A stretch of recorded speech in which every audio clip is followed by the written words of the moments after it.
আবার জার্মানির সাথে খেলা, আবার জার্মানির সাথে খেলা, আবার হবে দেখা, আবার 7 গোল হবে, 7 গোল, আবার 7 গোল হবে। ফুটবল পায়ের খেলা, হাতের খেলা না। তো আমরা পাঁচটা আছি, আমরা বস ছাড়াও জিততে পারি, জিতবো, জিতে দেখাবো। আমরা মেসি থাকি না, আমরা নেইমার নিয়ে থাকি না, আমরা ব্রাজিল নিয়ে থাকি। ব্রাজিল জিতবে, ব্রাজিল আসছে, ব্রাজিল থাকবে।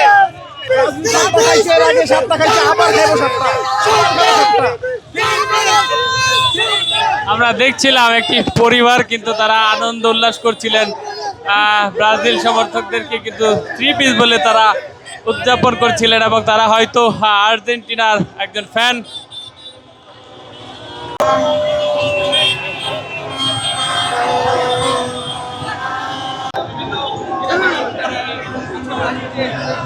জয়লাভ করেছে।